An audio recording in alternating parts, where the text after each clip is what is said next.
नमस्कार, जय हिंद, वंदे मातरम। एक बार फिर से आपका बहुत बहुत स्वागत है। महाराष्ट्र के अंदर विधानसभा चुनाव का बिगुल बजने के बाद में महाराष्ट्र के अंदर देखा जाए तो सभी पार्टियां अब हरकत में आ चुकी है। सभी पार्टियों ने अपनी तैयारियां जोरों तौरों पर शुरू कर दी है और ब्रेकिंग न्यूज यूँ भी नजर आ रही है कि अब की बार महाराष्ट्र के अंदर ऐसी कई पार्टियां, क्षेत्रीय पार्टियां होगी जो मैदान में उतरेगी, पहली बार विधानसभा का चुनाव लड़ेगी। परंतु आपको बता दें कि जिस तरह से सी वोटर टीम नाउन फलोदी सट्टा बाजार ने महाराष्ट्र का सबसे बड़ा एग्जिट पोल जारी कर दिया है, उस एग्जिट पोल को देखते हुए सभी पार्टियों ने अपने लुभावने वादे शुरू कर दिए। तो महाराष्ट्र के अंदर 2024 के पहले महीने में विधानसभा चुनाव है, तो शिवसेना और एनसीपी के बीच में अब की बार ऐसा लग रहा है कि कड़ी टक्कर देखने को मिल सकती है।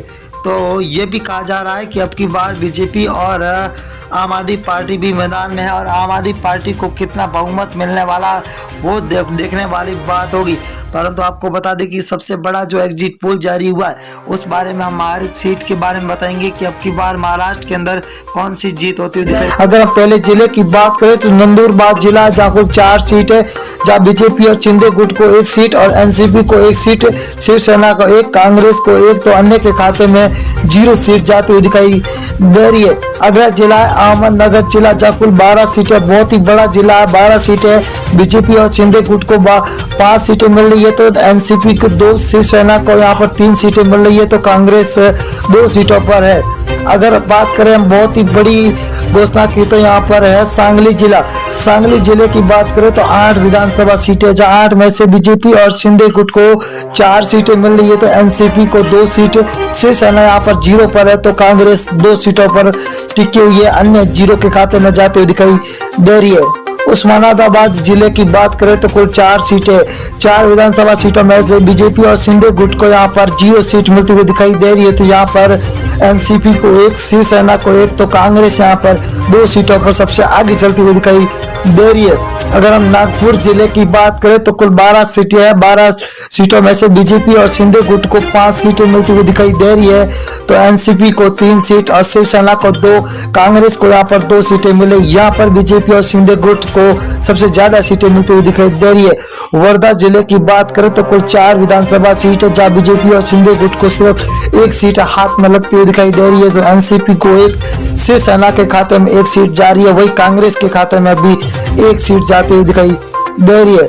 अगर हम मुंबई जिला की बात करें तो मुंबई के अंदर 26 विधानसभा सीट है, ये सबसे बड़ा जिला है, यहाँ पर सबसे ज्यादा सीट है 26 है, जहाँ बीजेपी और शिंदे गुट को 11 सीट मिल रही है, तो एनसीपी को 5, शिवसेना को 7, यहाँ पर कांग्रेस को 3 सीटों पर ही टिकना पड़ रहा है। अगर हम बात करें वाशिम जिला है का, जहाँ पर 3 विधानसभा सीट है, 3 में से बीजेपी और शिंदे गुट को 1 सीट, वही एनसीपी को 1, शिवसेना के खाते में 1 सीट जा रही है, तो कांग्रेस यहाँ पर 0 पर टिकी हुई है।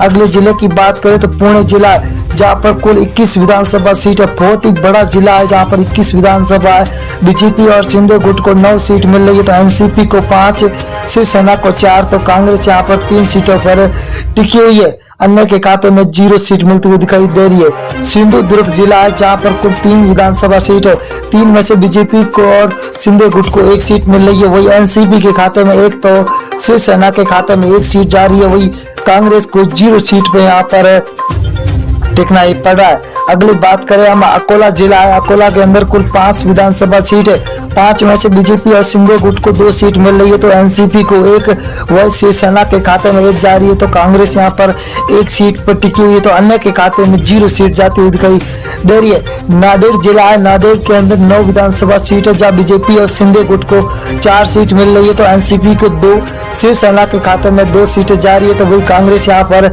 1 सीट पर टिकी हुई है। बहुत ही बड़ा महाओपनिंग पोल है अब की बार महाराष्ट्र का। रायगढ़ जिला है, कुल 7 सीटें है, 7 में से बीजेपी और शिंदे गुट को 3 सीट मिल रही है, तो वही एनसीपी को 2, शिवसेना के खाते में 1 सीट मिल रही है, तो यहाँ पर कांग्रेस को 1 सीट मिलती हुई दिखाई दे रही है। यहाँ पर अब की बार महाराष्ट्र के अंदर बीजेपी और शिंदे गुट का महागठबंधन है, और यहाँ पर नासिक जिला है, जहाँ पर 15 सीट है, बीजेपी और शिंदे गुट को 5 सीट, एनसीपी को 5, तो शिवसेना को 3, कांग्रेस के खाते में 2 सीटें जाती हुई दिखाई दे रही है। यहाँ पर अन्य 0 पर टिका हुआ है। तो महाराष्ट्र की 288 सीटों का भयंकर सर्वे जारी जारी हो चुका है, जहां पर कोल्हापुर जिला है जहां पर 10 विधानसभा सीट है। बीजेपी महागठबंधन में 4 सीटें, वही शिव महागठबंधन के अंदर 5, तो अन्य के खाते में 0 सीट जाती हुई दिखाई दे रही है। अगले जिले की बात करें तो रत्नागिरी जिला है जहां पर कुल 5 विधानसभा सीट है। 5 में से बीजेपी महागठबंधन को 2, वही शिव महागठबंधन को 3 सीटें मिलती हुई दिखाई दे रही है, तो अन्य के खाते में यहाँ पर 0 सीट जाती हुई दिखाई दे रही है। अगले हम बात करें अमरावती जिले की, तो यहाँ पर कुल 8 सीटें है, जहाँ बीजेपी महागठबंधन को 3 और शिव महागठबंधन को 5, अन्य के खाते में 0 सीट जाती हुई दिखाई दे रही है। अगले जिले की ओर रुख करेंगे तो दोस्तों बहुत ही बड़ा जिला है जहाँ पर कुल ठाणे है। ठाणे के अंदर 18 विधानसभा सीट है। 18 में से बीजेपी महागठबंधन को 9, तो शिव का महागठबंधन को 9 सीटें मिल रही है। यहाँ पर बीजेपी और शिव दोनों महागठबंधन को बराबर 9 की सीटें मिलती हुई दिखाई दे रही है। अगर हम सोलापुर की बात करें तो सोलापुर के अंदर 11 विधानसभा है।